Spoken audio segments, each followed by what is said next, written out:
السلام عليكم ورحمة الله وبركاته. bulshadana dhageysanaysaa meel walba aad joogtaan waxaan idin leenahay galab wanaagsan. maanta waa maalin arbaco ah, waa waqti galabnimo. bulshadu waxaan leenahay intana dhageysanaysaa iyo intana daawanaysaa mawduuceennii anaga oo sii gudagelin cinwaankiisa haddii aan idin sii dulmaro, ma la dhihi karaa maanta Soomaaliya dowlad ayaa ka jirta mise waxay tahay mid gacan gumeysi ama gacan shisheeye hoos tagta? wixii talo ah waxaan ka dhowreynaa ama aan ka sugeynaa shacabka. marka hore waxaan leenahay Soomaaliya ha noolaato. marka xigo mar walba waxaan u tacsiineynaa shacabka masaakiinta ah ee lagu laayay magaaladii Bariire. waa ummad Soomaaliyeed, waa shacab Soomaaliyeed, waa dad nala dhashay oo walaalaheena ah. waxaan kaloo taas mid la mid ah anigoo ka xun shacabka Soomaaliyeed maanta heerka ay ka taagan yihiin aan ogahay walaalkeena Soomaaliyeed Cabdikariin Sheekh oo gacan shisheeye gacanta loo geliyey, loona geliyay cadowga Soomaaliya maanta necab yahay ee Ethiopia. waa nasiib darro. midda saddexaad waxay tahay dhibaatada dowladda maanta ay dhexdeeda ay ka dhex taagan tahay. Soomaalidu waxay tiri labadii xaq darro ku heshiisaa xaqay ku kulmaan. maanta hadallada sida ay u socdaan waa dareemi kartaan in ra-iisul wasaarihii iyo madaxweynihii ay taagan tahay heerka ugu xumaa. taasna oy horseed u tahay agaasimo ku-xigeenka warqadii uu u dhiibay wasiiradda ganacsiga oo ah gabadh Soomaaliyeed, maadaama wasiir ay tahay howshii fuli la yirina ay fulisay, laguna dhiirigeliyey in rugtii ganacsiga maanta ganacsigeeni habka uu kusoo dhismay iyo intii haysay la ogyahay ummadda Soomaaliyeed dhibaatada ay usoo martay, ha noqoto xaggii xawaalada, ha noqoto xaggii telefoonada, ha noqoto xaggii raashinka, iyo maanta heerkuu Soomaaliya joogay dadkii isku soo daba riday oo intaas dhib iyo xabad u taagnaa. la doonayayna dowladda inay dadkaasi wada maareyso, horumar gaarsiiso sida dowladaha adduunka ay ku dhaqmaan oo kale. dowladda Talyaaniga oo kale hadda tusaale haddaan idinkaga soo qaato, dowladdu waxay haysato male, shacabka ayaa ah dad lacag leh. iyadoo sida ay tahayna dowladdu ammaankii iyo wixii kale kulla aydi canshuuraadkeeda ayaa gacanta ku haysato, dadkuna ganacsigooda wax walba uu yahay free uu yahay. dowladda xagga amniga haddaan ka hadalno dhanka qoryahana waxaa tusaale usoo qaadan kartaan dowladda Yemen. qof walba qorigiisa ayuu ku qornaa, qabaa'il ayagoo u kala haysto, sida anaga hadda federaalkan lagu kala qeybiyey ayaa nin walba lagu sharciyey wixii dhib oo ka yimaadana qabaa'ilkaas ama maamulkaas meesha haysta ayaa lagula xisaabtami jiray.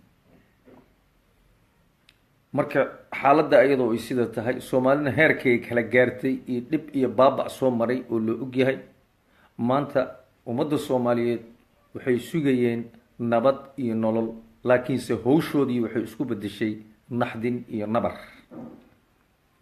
marka taariikhdu wax walba way sheegaysaa.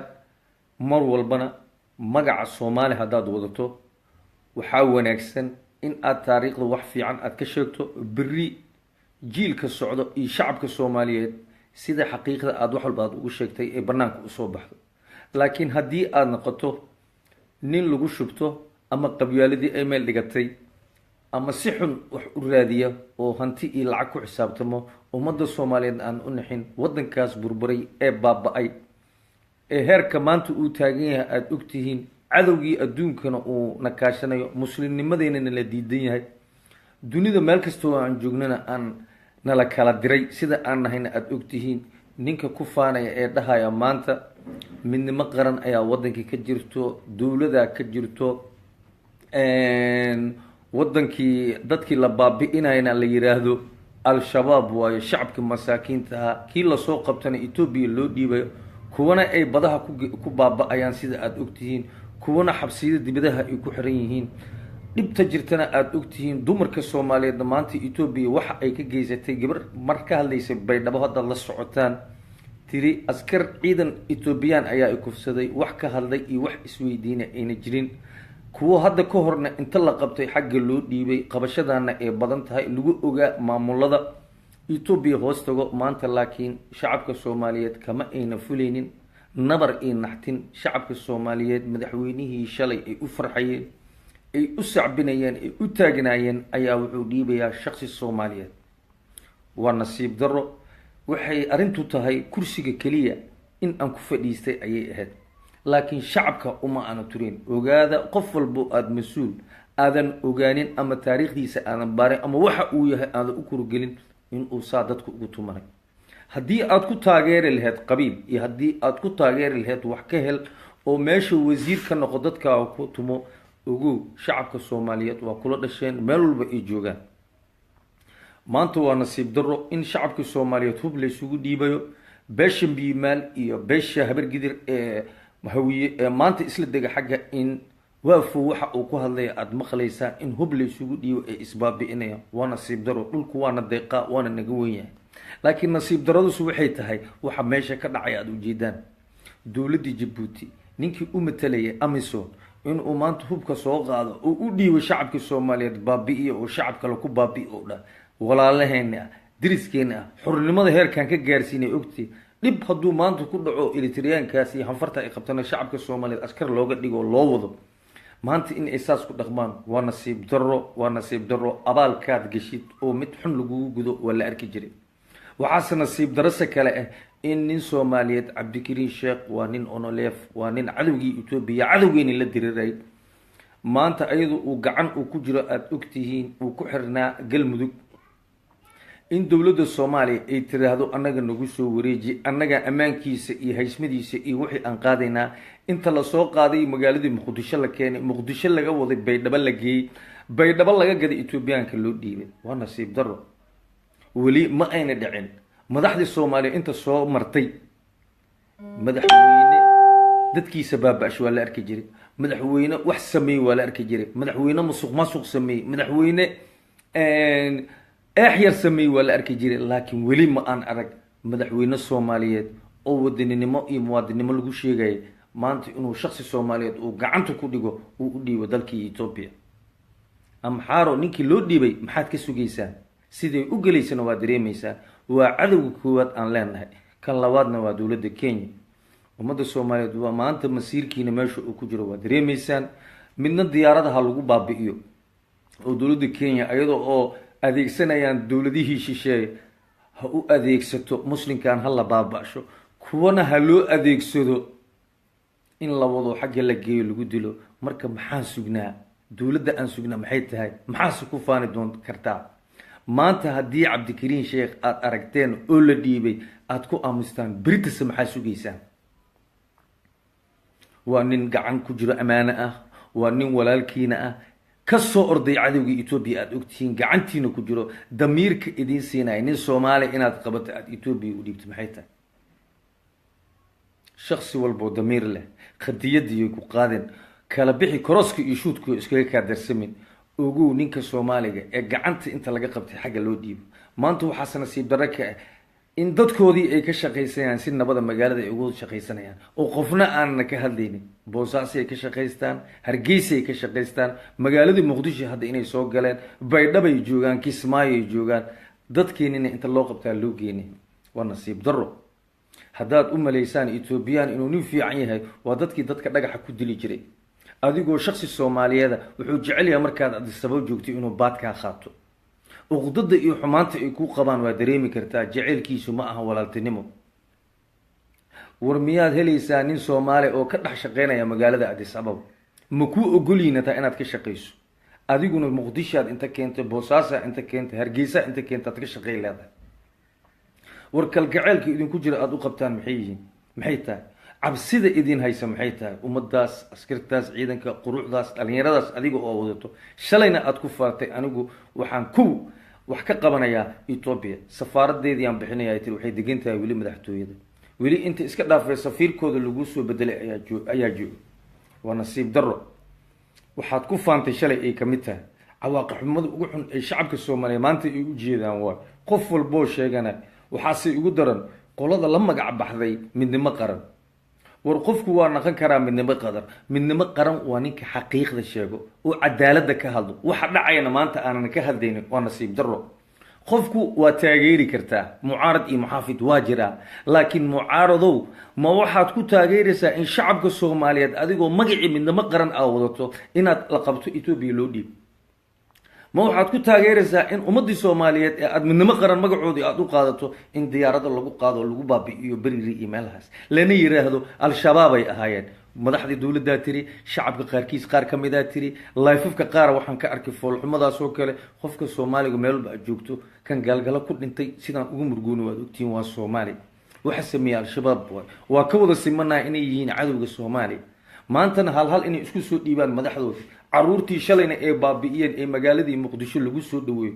shalay waxaad ka cabaadayseen almansuur robow, maanta waxaa soo socdo shongala soo socdo, berina waxaa imaanaya cali dheere, beriga ka dambaysana waxaa imaanaya. war ninka jeclaanaya dadkiisaa magaalada u baabaashay, ummadan xumaanta iyo dhibka u horseeday ee beladan adduunka u horseeday, maanta inaad aada soo dhaweysaan una shaqayso dowladda qatar.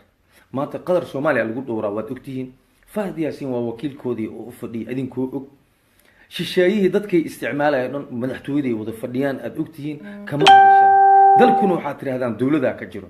war walaalayaalo waa isla dhalane arrinta noocaas haddaad taageertaan xumaanteeda maalin walba halhala u arkaysaan. shalay labadii aa isdhihiyseen ma dhacayaanoo wiil waxawaaye madaxweynaha iyo saydigiis waa isdhehayseen. maanta heerkay kala taagan yihin fiiri. asiyaasa waxaa la jamaal cabdinaasir aa ka hadlay naclatullah siyaasa wa siyaasiyiin. siyaasadu sideeda waa qayaano. haddaad ku saaxibtiinna khayaanaad ku saaxibteen, laakiin shacabkaas wax u naxo weli ma uuna arkin. dad u raaxeeya ma uuna arkin. waxa baaba-ayo maalin kasta dhalinyarada soomaaliyeed beri wadankay difaaci lahayd. askar ha naqdaan, meel walba ha naqdaan, waxa lagu baabi'inayo maalin kasta dagaal joogto la gelinaya waa iyagii. shalayna madaxweynaha wadanka markuu qabsanayay wuxuu yiri al-shabaab geed dheer iyo good hoysaan la fadhiisanaya, ciidankaan dhisanaya, mushaaraadkoodiiaan bixinaya, waxaan ka talinayaa nabadoon baa naqanaya. afkiisu waa qoran yahay, websaydyadu way ku jirtaan, amnigaan dhowraya. maanta amniga la dhowray ii sheeg. qabyaaladu heerkay gaartid waad ujeediin. maasuq heerkuu marayo waad ujeediin. maamul dhan ayaa waxaa lagu burburshay lacag, ayadoo dadkii dhashay loo adeegsaday, lacag lagu burburiyey. madaxweynihii meeshaas oo xaquuqdiisa iyo dhulkiisa u hadlaya laga qaaday. maantana uu madaxweynihii inta laga qaaday uu magaalo madaxdii maanta joornaalada sidaad ogtiin uu raray uu ka dhigay magaaladii beledweyne. anigu hirshabeelle madaxweynihii xaqaan ahay, waxaana u raray beledweyne. wanaagga yimid marka muxuu yahay aada noo haysaan? maxaase la sugayaa? ka daroo dibi dhal. marka dalkan yaa u maqan? shacabow ma isweydiiseen? mashruucii dad iyo dhiibowga waa bilaabmay. berina kuwo kale aada arkaysiin oo magac iyo sumcad iyo sharaf agtooda ku leh agtiina. annaga dhan sharaf nagu leh. hal ayaa loo dhiibayaa. markhaatiyaad ka naqanaysaan. ilaahay subxaana wa tacaalana waa idin jeedaa nin muslina oo dugto oo ilaahagiisa ka baqay ee walaalkeena ah. maanta in la qabto gaalo gacanta loo geliyo raalliyaad ka wada naqateen. miyaana ilaahay nacladiisa ka baqayna oo nagu dhacayso? maskiinkaasna maanta wuxuu ku sugan yahay ma isweydiiseen? beritana maxaa sugaysaan? war nimanka maamulada haysto kulligooda waa dad u shaqeeya shisheeyaha. tusaale waxaan idin sugnaa sida fudud ay badda iyo wax walba u iibsanayaan, dekadaha u iibsanaya ayaa dareemi kartaa. maamul la dhihi karo maanta shacabkii ummadda soomaaliyeed u shaqeeya ama wax u taraa ma jirto. caruurtoodii bannaankay degan yihiin. qarashaadka idin laga qaado hantidaas ay ku degan yihiin. guryo qaaliya waxay ka wada gateen Europa iyo America ka gateen. maxaa idin dana marka shacabku? maxaa idin dana? wakiilow waa kala sareeyaan weli. annagana waa nala kala jarjaray. federaal oo aanan tabar u lahayn, aanan naqan karin aana loo kala jaray. asaa maamul walba waxaa la yidhi qabiilkaas maana qabiil kale madaxweyne kama naqanay. waa ka daroo dibi dhal. madaxweyne walba wuxuu magacaabaday 50 wasiir. yaa u biilay? ma isweydiiseen? dowladdii dhexena waxay leedahay intaasoo wasiir. maamul walba wuxuu leeyahay intaasoo xildhibaan. xildhibaano kalena waxay u joogaan muqdisho. waa ka daroo dibi dhal. marka lama doonayo in dalkan uu cagihiisa hore usii qaado. waxa gacanta ku hayana haddaan runta idinkaga hadlo waa dowladaha shisheeyo. maraykanka ugu horeeyo, yurub ay ku xigto,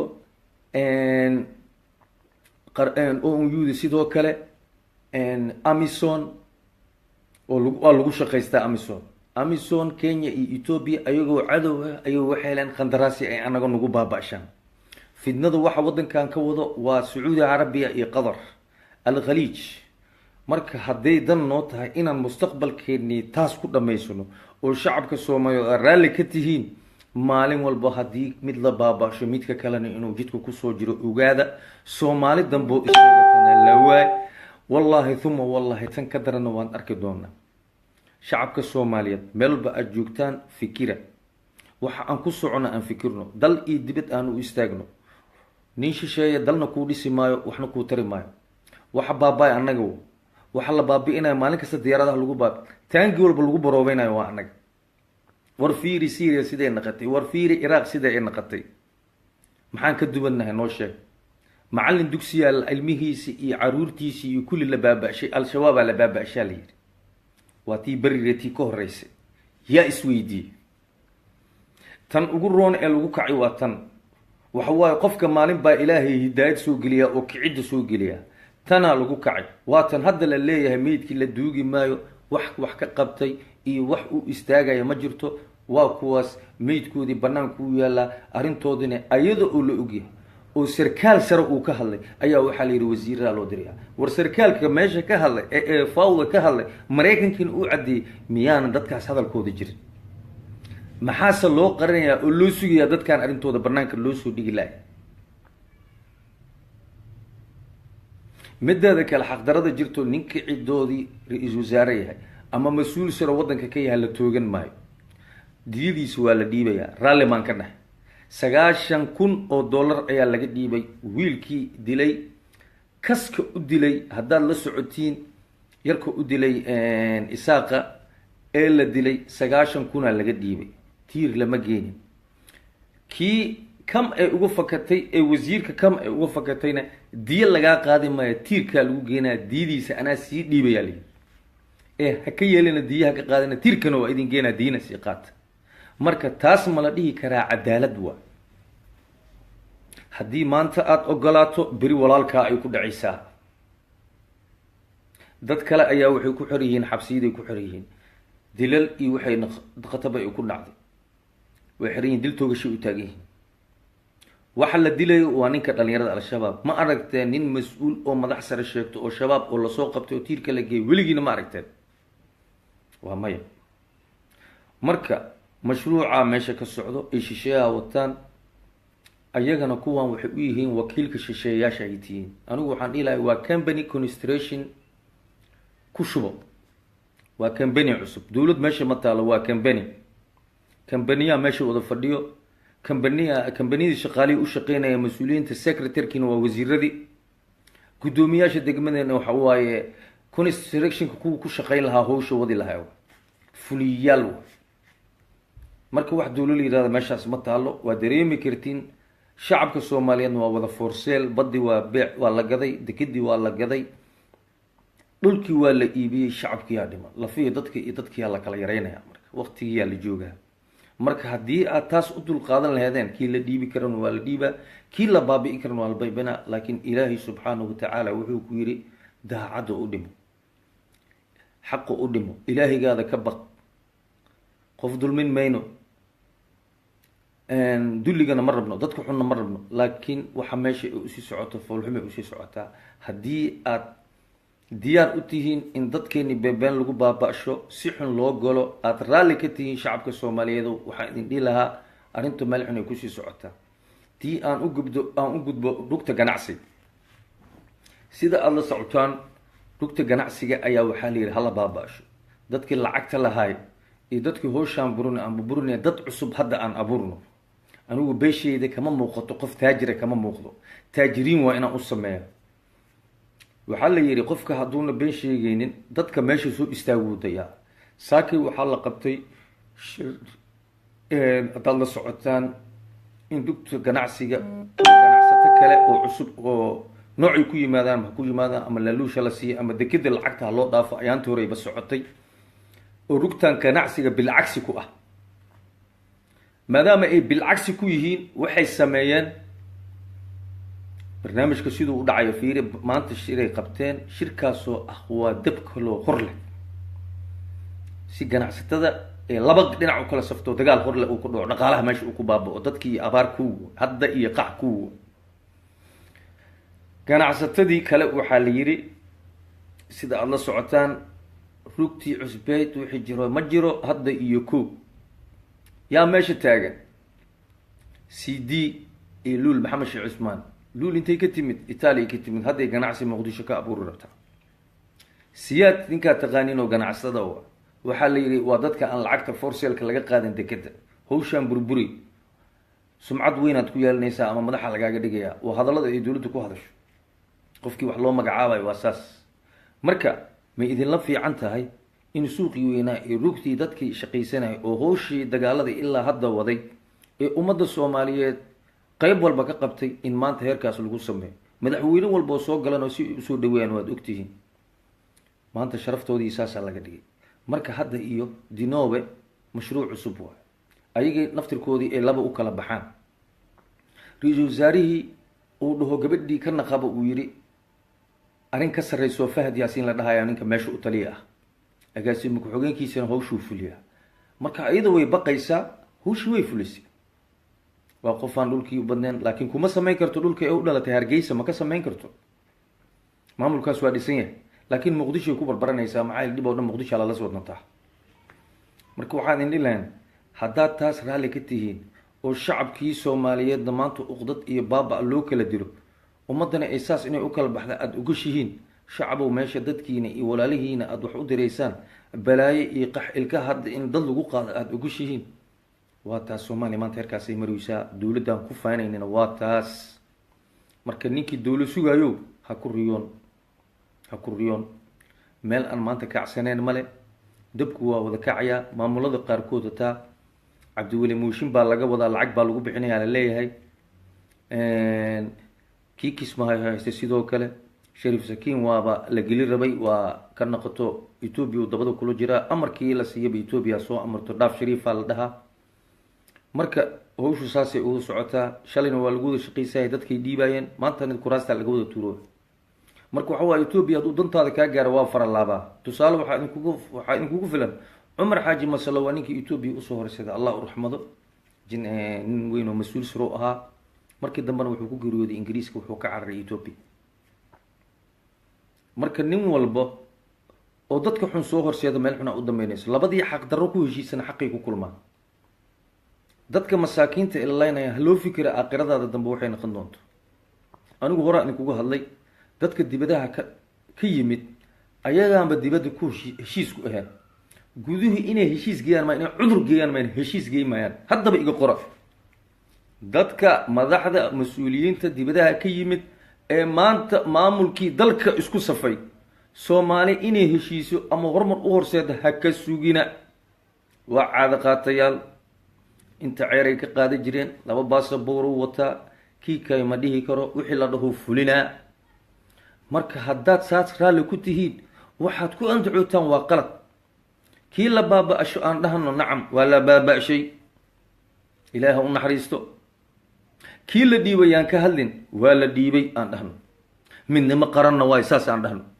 runta aan isku sheegno midnimo qaran saas waayo dadka in la dhiibo la baaba-asho maamulada la tirtiro maamulka la rabo ninka raba la geysto soo rabo federaalkii sharaftiisa loo gafo baarlamaankiina uu ku noqdo ku shubo nin walbana uu qadiida qabiil ka taageero taasaan midnimo qaran ku nahay haddaan xaqiiqda aan u hadlno taasaan aan ku nahay midnimo qaran marka shacabow idinka idinta allah midnimo qaran hadday ay tahay sida hadda ay ku socoto hadday tahay oo idaacadahan aan soo istaagno midnimo qaranaa dhalatay dalkii waa israacay kiduu israacay madaxweynaha liido baloni ku dheelaya afarta geesna bolisiyi militara ka ilaalinayso khayra jidkau taraf ku dheeloyaa bolisiyi militara ku ilaalinayso isku sawir ah dowladdan isku sawir waa taqaaniina idin dheelaha anigu hadal idinkaga badin maayo haddana foolxumo ka daran waa sii arki doontaan maalinba maalinta ka dambeyso foolxumadeeda lagu gelaysa wax ay qabatay ay dhamaysay ii sheeg barnaamij walba waa bilowdaa meesheeday uga tagtaa waddankana heerkuu marayo waad ujeedaan, qarxyadii ma istaagayaan, dhibkii waa sii badanayaa, wasiiradii control male, midkuu rabo idaacaddu iska soo galaya, wuxuu rabo ku hadlayaa, hadhowna waa ka naqanayaa. marka ma la dhihi karaa taas dowladdu waay? shacabay runta isku sheegno. marka miyayna ahayn dal iyo dibad inaan u istaagno oon xaqiiqda wax walba aan ka sheegno? saakaa ugu dambeysay madaxweynaha hubuu dalbaday, yuu ku dilayaa, uu ku garaacaya. etoobiyada la sheegaya dhanba waa anaka soomaaliya waxa joogo wa, ayagaa isugu dhiiba, ayagaa isku baabina, aniga maxaa etoobiya ka rabaa? marka waxaan ogaanay madaxweynaha wuxuu yidhi cadowgaan la dagaalanaya, etoobiyaan la dagaalamaya, al-shabaabaan la dagaalamaya. al-shabaabka iyo cadowga iyo waxa lala dagaalamayo waa inta joogta soomaaliya.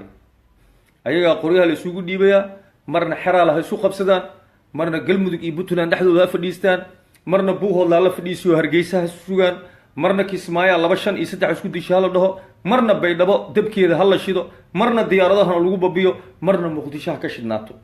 intaasay marka gabagabadeyni naqon doontaa. marka shacbu waxaan idin lahaa, haddii nin walba oo eex iyo qabyaalad iyo kulli meel la istaago, waxaa noo dambeeyaan sugaynaa. anigu horaan uga hadlay, waxaygana ka gamban maayo, xaqiiqdan taabanaya. nin walboo maanta foolxumadaas inuu arka rabo, dad xabsiyadu ku xiran oo xaqdarro u xiranaa jiro, maxkamadna aan la soo saarin, wax dembina aan la keenin, dalkana maanta in sidaas uu ku socdo. maalin kastana waxa la dilayo waa dad, waa ku farxoynaa, waa dhegaysanoynaa, waa ku raaxaysanoynaa. nabadoonaa la dilay, hal la dilaan leenahay, hawiye waay. guddoomiye degmaa la dilay, hal la dilaan leenahay, waa hawiye.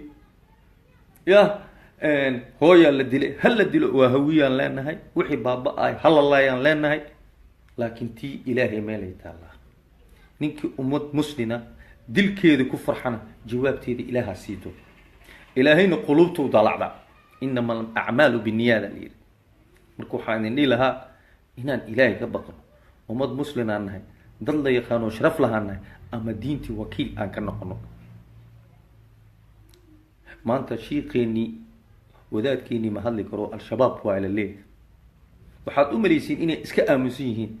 ma aamusno, dadkiyaa cadow ku noqdo. shiiqi haddoo xaqiiqda sheego waxaa la leeyahay dulli dhalaa, al-shabaab baa tahay.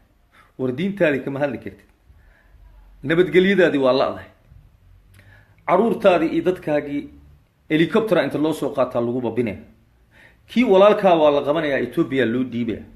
marka taas maa noo dan ah ama dowladnimo noo ah? intaad fikirtaan, maskaxdiina aada qiimaysaan, qofka mar buu dhintaaye ama mar buu baabaa, xaqiiqda fiiriya. ya dad wasiirre intaad soo dhigataan waxay ku hadlayaan waa ujeedaa. dad baa maalin meel la safay, baahi lagu dilay, 2 qunley lagu kordeeyey, sidii gaaladii camal xaflad loogu dhigtay. waxay u dambeeyey dadki waa dadka xataa timir waa la siin waay. eedeedayaa iskale. war dadkaas dembigooda miyoonu soo baxeen? war ilaahay ka baqi aawo. maalin kasta sadiqada aada arunaysaan, foundationka aad diraysaa, intuu ka baxaya hadday sida ay tahay. marka wardadaa maanta imaanay ku dhalaan iyo hisbitaalle iyo waxba haysa. haddaad dhahdo ninkaas hebel waaye iyo beeshiisa waa dhulkuu leeyahay iyo kida waa, soomaaliya meesha hataad ka degi kartaa. yaa kugu haysta isheeg. meesha keliya ee qof aan laga dhiibi karin ee dadku ku guba jireen muqdisho. muqdishona maanta herkeena qato waad ujeedaa. maanta waa lagu qabanaya, waa gobolkii ugu dambeeyey, the last page. inta kale horay amxaaro u haysatay iyo kenyaati u haysteen. kii ugu dambeeyey maanta uu faraha ka baxay. marka tan haddaad raalli ka naqataan, aada u istaagi weysaan, oo xaqdarada jirta aada u taagnaan weysaan, ilaahay jawaabteeda waana sii doonaa. wallahi uma wallahi runta aan kuu sheegayna. shalay dulliyaalaan taageernay, hogaamiye kooxeedaan taageernay, waxaan taageernay al-shabaabaan taageernay. waa ogtihiin dad u naagay jira maanta oo meelaha ku gambanay oo xaqiiqda fahmay. dowlado xunaan taageernay, kuwa musuq maasuqaan taageernay. maanta musuq maasuq iyo qabyaaladaan taageernay. dabadhilifaan taageernay, shisheeye wadiyin, shisheeyaha ka wadiyin. war guddoomiye degmaa ugu sokeeyo, baabuurkuu ku socda fiiri, baabuur abilitaataysan oo xiran uu ku socdaa, xabadda aanan karin. yuu ka naxaya marka ii sheeg, yuusu u taliyaa ii sheeg. shacabkina waa baahan yahay, baabuurkaan watana fiiri. markuu qabsanaya say u baahan yihiin fiiri. ceertii ay yurub ka qaataa ku filnaan weysay, xamaray tagayaan asay dhaqaalihii baadda ay qaadanayeen sida rabaan ugu soconay. waxa meesha ku go-aya fiiri. kii muqdisho joogay mushaar iyo shaqaalo waa la-yahay, kii waxay Soomaalidu waxay tiri kii waxaystay wax ugu dartaa beri kan hadday ka dhamaato dibadaad ugu noqonaysaa abaal ku haya usleeb xabaru tagaya dhul xaaqabaha ka noqday ama benziin ha ka shaqeey waxa laga dhigayaa wasiir ama waxa laga dhigayaa gudoomiye degmo horay wuxuu ka soo degsanayaa baabuur ambalitato Yurub lacagtaas kama timaadeen intuu ka keen safaaradii waad u jeedaan waxa laga laayaa baasaboorkii Soomaaliga laga laayaa سفارة الصومالي باسبور ميال تي سويسرلاند كذلك تي بلجيم كي يكون بيسا باسبور صومالي وح مقعيس شفته محا كيني سفارة التليانية عير مقادته هدا تن بلجيم كي تن سويسري تن حاجة الله ملكته بقول إيه لحظة كاقادو أيديكم ما في الله ولا جوجي دول التليانية عير مو بحشار انت أسو شاكم لعقتها سي اسكو إلى الناين وحال يري بقولك كان لحدن كربت ما deeqda waa may guriga dhisan laayin maxay meeshay deganaa saddex boos ay ku leedahay Soomaali saddexdi boos kamid ah waxay ku degan yihiin BBT ugu furnay meeshay degan yihiin noloshay ku nool yihiin waa la wada arkay asal lacag baasaboorkiin laga celiyay shalay shilin ka raadsan jireen yaa ku soo heeray tii Belgium boqolkii dhiibaan lixdan ka reebta ceer bay qaataa waa ka roon yihiin ayag dad dhaqanay ag joogaan marka dadku inuu fikiro wax walbana in la jajin gareeyo la fiiriyo la qiimeeyo maanta cadaaladdu waa dhamaatay dadka loo soo wadayo hataa wafdiida lagu soo wadayo hataa safarada lagu soo qaaday waa ognahay lacag baa laga qaataa saa inta la keenaa lacagtiisa ilaa uu ka arsay safarada kama dagay lacagtiisa ilaa uu ka gudo ama qucuutiyo isku dhiibaya wadanu sharci ka qaadanaya marka maskiinka xagga joogay shaqana heli maayo wax barashadiisana wax uma tarto ilaahay yaa u maqan ama badda ha ku soo baxo baddaas ha ku dhinto ama qabubac ha ku soo galo markaasuu wuxuu leeyahay dalkan waxba ma bayaalle maxaan badalka ku istaagaa dalkan ninkii dibadda ka yimid sharaf ku leh baddu isku soo cariirinaya wuxuu imaanayaa dibaddu imaanaya asuu halkaas ka soo galay ya saasay ku dhacday dadkiina dab iyo qorya la isugu dhiibo magaalada maba la joogi karo taageero waxaa la samaysto qarash baa la geliyo saxaafadii dowladda dhanba waxay qarash gelisay aad u gelisay saxaafaday gelisay Facebook ayda haysato idaacadii ayda haysato wixii dhan ayda haysato been ayaa lagu faanaya marka ninka 2 shilin intuu qaatay shacabkiisa baabi'inaya 2 shilin ka siistay birita dalka ninkaas wax ma u tiri karaa Sweden waa may maanta dhinac walba la taagan yahay shalay aan u jeeday barnaamijkan arkay ay soo duubeen ururka Samo waa walaalahayna qeer Allah siiyo xuquuqdeedii u doodayeen meel cidlayta Allah حواد لواك سيركاس وتوي واقعي قبل كيسو لبا قبل كدغتي اسماملو مغعابي هيرشبل دن حقا اني انك حكومه او مدحوينين واد مخليسه حد اي كلا غوغو اي دب اي باسمان كبخ كرنا ور مدحوينه والبا او يماد هوش انو هرو اسي ودا او ديسو ددكان ليسكو علشي ربانه maxaa loo sameeyay mideeda kale marka la aadayo al-shabaab waxay fadhisaa shabeellaha dhexe oo ka dhow iyo waxay fadhisaa eeldheer iyo masagawaay taas aniga dawladdu ku eedi maayo waxaan ku eedayaa maamulada meesha ka dhisan siiba waxaan ku eedayaa Hirshabeelle iyo Galmudug war ciidanka maalin kasta lagu dagaalamayo waa dadkiini dawladdu mushaar waa si laadahay mushaaraad waa qaadatiin canshuur waa qaadatiin inaan ciidankiina dib ula soo laabataan maxaad u sameey weyseen dhulkiina yaa la haystaa dadku uga bixi weyseen dal iyo dibad shacabkiina waa idin ogoliin in goboladooda ay dhistaan oo aad la xiriirtiin oo wax la qabataan aad wax isla wadaan si ay meelaha aad degantiin u nadiifiyaan shabaabkan uga baxshaan waxay fiican tahay in fikirka la isku darsado wax walba la sameeyo taas ayaa guul lagu gaari karaa sida aad la socotaan ciidankii goobaale guutadii saddexaad wax mushaar lama siiyo waa tii daraad cabanay madaxweyniga ee la ballamay wali lama fiirin baalkooda waxa loo xasday anigu xaqiiqda ka qarin maayo waxa u badan beesha yaraaba u badan intaas ayaga marka meesha ku bahan wax fiiriyo wax dulqaato laakiin biri markii dagaal loo baahan oo loo baahan waa la wadiya ma la raba inuu ciidanka dhan horumar gaaro kii laga keenay Puntland kii laga keenay Kismaayo kii xagga laga keenay hadii la keenay hataa wallahi billahi thumma in intu ku baahanayna kuwa mushaaradkoodii wixii loogu talagalay budgetkoodii waa la soo dhiiba laakiin lama siiyo hadda gasacada meel loo dhigto loo tuugsan wiligeena ma arkin ciidan loo tuugsanay qarana dhisana wal hule aawo miisaaniyadda aan dalka dibadda ku lahayn maa lala hadla dadkaan xalano fadhiyo oo anaga hanti canshuuraadka intay qaadanayaan iyo kulli aan waxba weydiinaynin oo dhulkiina wax yar aan ka dhibayn anaga markaan yurub joogna baabuurka yar meeshaan joogna waxaa kugu qoran saacad gudaheeda inaad intaas ku shubta haddaad ku shubi weysa ganaax waxaa kuu saaran 2 jibaar iska dhaafay 3 jibaaraa kuu saaran wasiir walba ma garan waayo ama nin walbo mas-uul ah madaxdii sare xildhibaanada kulli banaanka ay ka wada yihiin inay dalkoodii saas u habaystaan lama rabo horumarkaas oo dhan lama rabo waxaa lagu mashquulsan yahay aniga beeshaydan meeshaan u fadhiya beeshaydan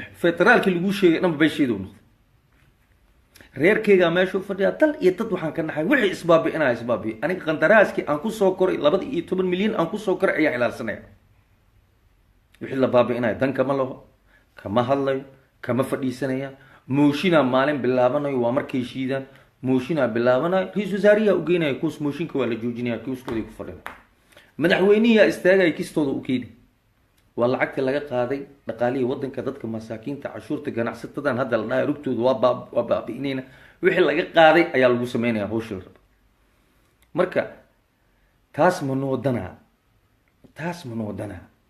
taasay taagan tahay maalin kasta etoobiya waxay iska soo gashaa gaday iska soo gashaa waxay rabtay ka samaysataa say rabtay u baabi'isaa gablahooday fuushaa qof kama hadlo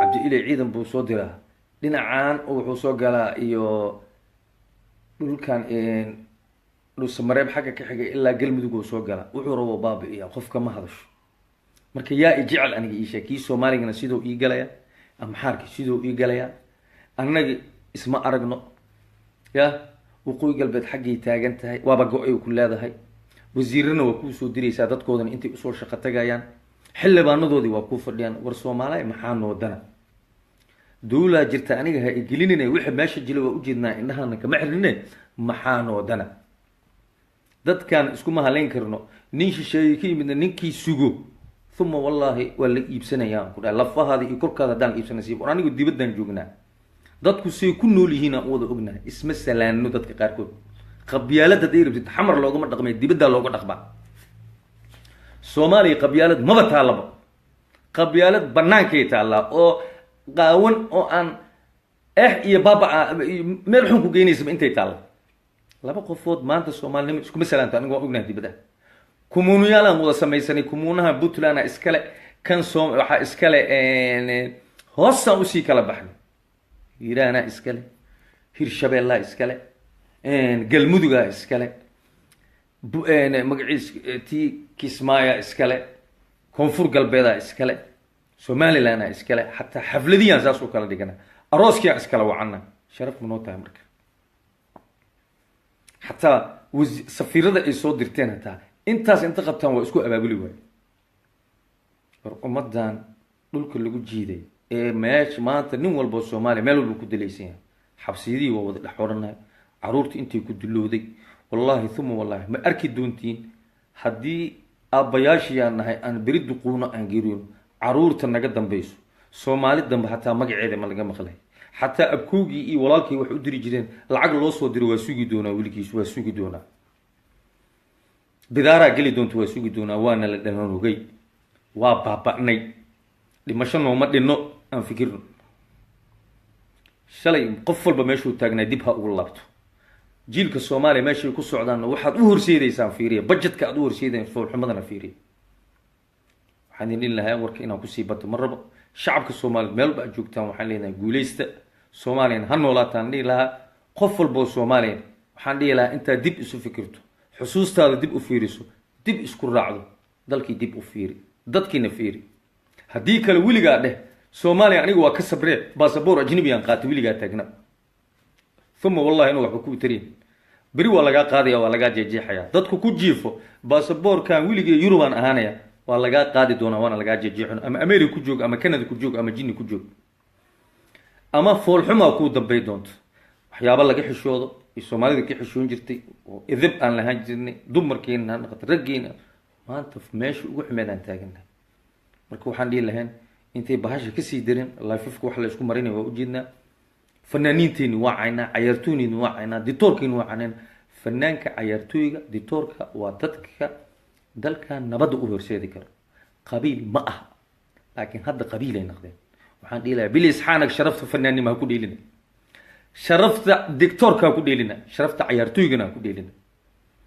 intaas waa dadka aanan qabiilkooda naqan marka warka inaan kusii bato ma rabo meel walba aad joogtaan waxaa idin dhaafayaa soomaaliya ha noolaato wixii dhacayna waad ujeedaan aan tashano ilaahay subxaanahu watacaala aan ka baqno ummad muslimaan nahay waa la dhimanayaa waa la sii socdaa akhir zamaanay bahashu eg tahay ilahay aan ka baqno wabillahi towfiiq wasalaamu calaykum waraxmat ullaahi wabarakatu